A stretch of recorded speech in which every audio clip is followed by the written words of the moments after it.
आरती की हालत अब दिन ब दिन बद से बदतर होते जा रही थी। यह सब मुझसे देखा नहीं जा रहा था। मेरी बीवी और आने वाले बच्चे को ऐसी हालत में देखकर मुझे अपने आप पर शर्म आ रहा था कि मैं कुछ कर नहीं पा रहा था। उस वक्त मैं बहुत ही लाचार था, बहुत ही ज्यादा लाचार और बेबस, जो अपनी बीवी और बच्चों को दिन ब दिन मौत के बेहद करीब जाता हुआ देख रहा था और चाह कभी कुछ कर नहीं पा रहा था।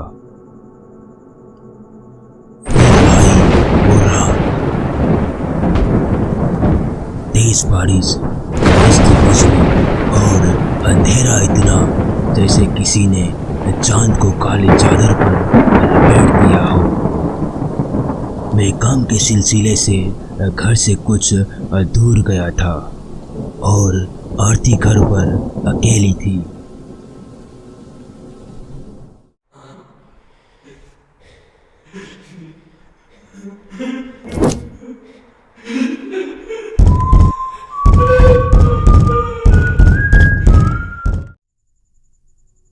शहर से दूर एक वीरान कस्बा। यहाँ की हवाओं में सन्नाटा है और दीवारों में एक अधूरी कहानी बंद है। 2 मंजिला ये पुराना फार्म हाउस, इस सीलन भरी दीवारें और जगह जगह दरारें, जैसे कोई बीते वक्त की चीखें हो। यहाँ पर मैंने और आरती ने एक नया जीवन का शुरुआत किया था। हमारे शादी को 3 महीने हुए थे, पर एक सच्चाई जिसे हमने दुनिया से छुपाया था। आरती शादी से पहले ही प्रेग्नेंट हो चुकी थी। 5 महीने का गर्भ अब साफ दिखने लगा था, लेकिन हमने सोचा था कि सब सही हो जाएगा और वक्त के साथ सब भूल जाएंगे। उस फार्म हाउस में शुरू के कुछ दिन तो सब कुछ ठीक चला। एक दूसरे के साथ टाइम स्पेंड करना, ढेर सारी बातें करना, या फिर शाम के समय छत पर बैठे चाय पीते पीते वो खुली आसमान को देखना, सब कुछ ठीक चल रहा था। लेकिन धीरे धीरे आरती बदलने लगी। पता नहीं क्यों, लेकिन उसे ऐसा लग रहा था कि फार्म हाउस में हम दोनों के अलावा और भी कोई मौजूद है। वैसे तो कभी उसे अकेला छोड़ने का मन नहीं करता था, पर मैं भी मजबूर था कि हर सुबह ऑफिस के लिए जाना पड़ता था। वैसे तो जब भी मैं घर पे होता तो उसे कभी अकेला नहीं छोड़ता, पर जब भी वो घर पर अकेली होती तो वो एक अजीब सी हरकत करती। वो दीवारों से कान लगाकर सुनने की कोशिश करती, लेकिन डरावनी बात तो ये थी कि उसे दीवारों में से धीमे धीमे किसी के रोने की आवाजें आती, जैसे कोई औरत अपने गले में चीख दबाए बैठी हो। एक दोपहर की बात है, छत पर कपड़े सुखाते हुए उसकी नजर फार्म हाउस के पुराने अटारी के दरवाजे पर पड़ी, जो कि हमेशा बंद रहता था पर आज खुला हुआ था। वो किसी अनजाने ताकत के खिंचाव में खींचती चली गई। कमरे के अंदर धुंध भरी थी और एक अजीब सी सड़ी हुई गंध। अंदर जमीन पर पुराने बच्चों के खिलौने बिखरे हुए थे। एक टूटा हुआ रैटल, खून से सना गुड़िया और दीवारों पर काले कोयले से लिखा हुआ था, वो लौटेगी। उस रात मुझे जरूरी ऑफिस टूर के लिए बाहर जाना पड़ा और आरती घर पर अकेली रह गई। रात के करीब 1 बजे उसकी नींद एक अजीब सी आवाज ने तोड़ी। वो आवाज किसी औरत की थी, लेकिन गूंज उसके अपने कमरे के अंदर हो रही थी। कांपते हुए उसने लाइट जलाया, लेकिन ये क्या, लाइट जलाते ही वो आवाज थम गई। आरती ने अपने कमरे के चारों तरफ नजर दौड़ाया, पर कोई भी नजर नहीं आया। पर उसी के कुछ देर बाद जब आरती कमरे से बाहर को जा रही थी और उसी दौरान उसकी नजर पड़ी आईने पर नजर पड़ते ही आरती के होश उड़ गए। आरती का कांपता हुआ चेहरा को देखकर ऐसा लग रहा था जैसे उसने कुछ ऐसी चीज देख ली थी जो उसे नहीं देखना चाहिए था। आईने में देखी एक औरत की परछाई, लाल साड़ी में लिपटी हुई, गहरी काली आंखें, बिखरे बाल और गोद में एक मरा हुआ बच्चा। वो औरत इतनी भयानक थी कि आरती की चीख निकल पड़ी। आरती जोर जोर से चीख रही थी, पर कोई सुनने वाला नहीं था। आरती भागते हुए अपने बाथरूम में छुप गई, लेकिन बाथरूम के शीशे पर भी खून से कुछ लिखा हुआ था, मेरे बच्चे को लौटा दो। वो खून भरी लिखावट को देखते ही मानो उसके पैरों तले जमीन खिसक गई हो। उसके आंखों के सामने सब कुछ धुंधला होने लगा।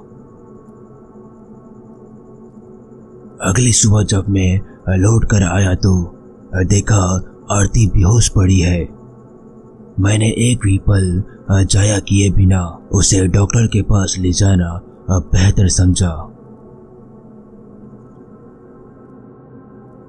हाँ तो मिस्टर राहुल, आप बिल्कुल भी मत घबराइए, आपकी वाइफ बिल्कुल ठीक है। पर सर, वो आरती बेहोश क्यों हुई? अभी तो बस 5वां महीना चल रहा है। हाँ, मैं समझ सकता हूँ आपको घबराहट हो रही है, पर आप ज्यादा घबराइए मत, क्योंकि अक्सर प्रेगनेंसी के वक्त ज्यादा स्ट्रेस लेने से बेहोशी का सामना करना पड़ता है। आप ज्यादा मत घबराइए, बस अपनी वाइफ को खुश रखिए और ज्यादा स्ट्रेस लेने ना दे।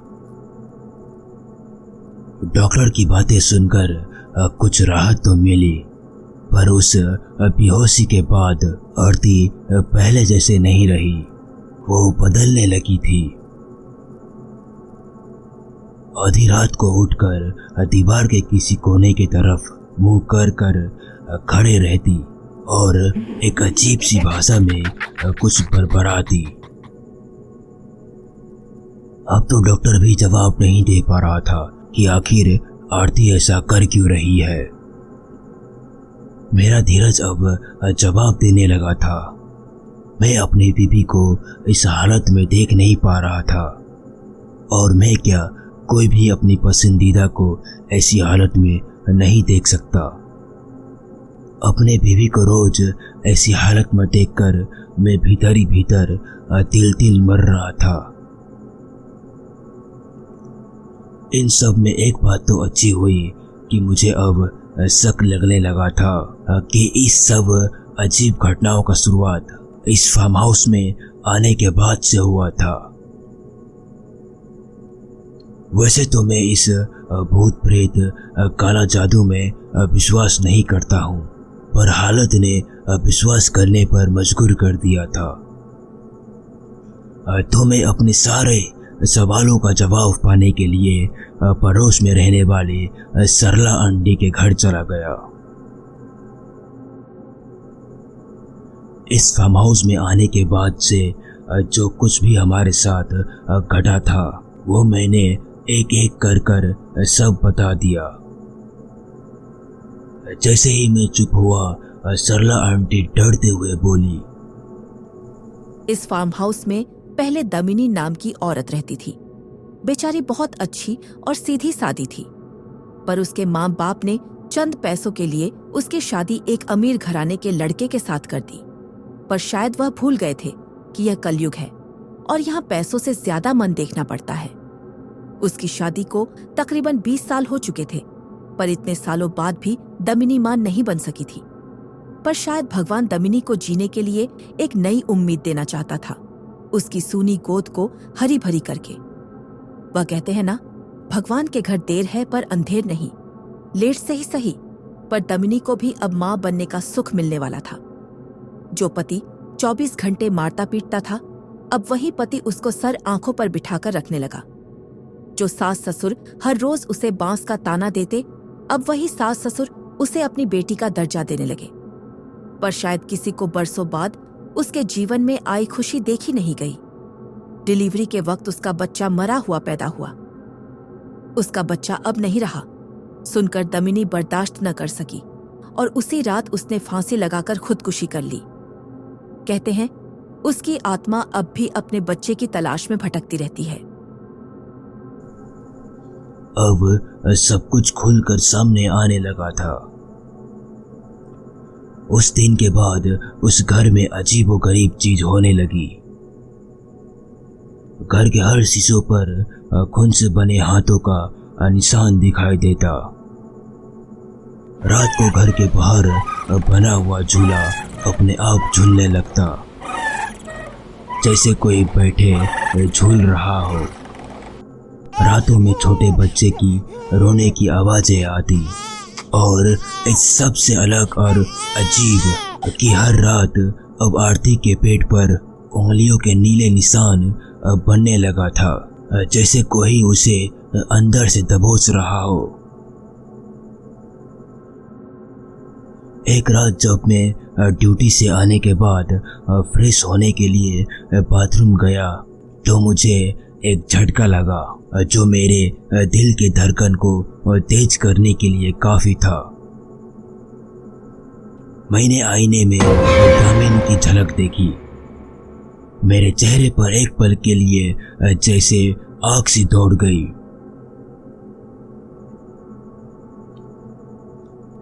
अब तो रातों में नींद तक नहीं आती थी। ऐसा लगता था कमरे के हर कोने में घात लगाकर डर छुपा बैठा था। ऐसा नहीं था कि हमने उस फार्म हाउस को कभी छोड़ने की कोशिश नहीं की। हर बार जब हम उस फार्म हाउस को छोड़ने की कोशिश करते, कोई अनदेखा हाथ हमें जमीन पर पटक देता, जैसे उस घर में कोई तो ऐसा था जो नहीं चाहता था कि हम वहां से जाएं। आरती की हालत अब दिन व दिन बद से बदतर होते जा रही थी। यह सब मुझसे देखा नहीं जा रहा था। मेरी बीवी और आने वाले बच्चे को ऐसी हालत में देखकर मुझे अपने आप पर शर्म आ रहा था कि मैं कुछ कर नहीं पा रहा था। उस वक्त मैं बहुत ही लाचार था, बहुत ही ज्यादा लाचार और बेबस, जो अपनी बीवी और बच्चों को दिन ब दिन मौत के बेहद करीब जाता हुआ देख रहा था और चाह कभी कुछ कर नहीं पा रहा था।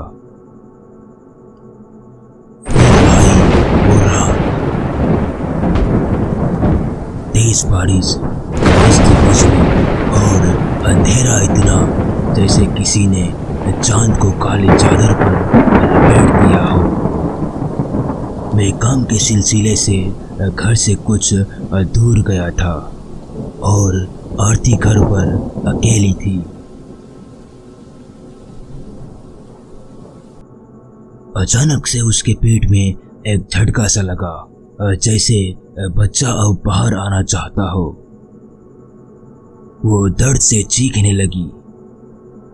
फोन बंद था और खराब मौसम के चलते नेटवर्क भी गायब था।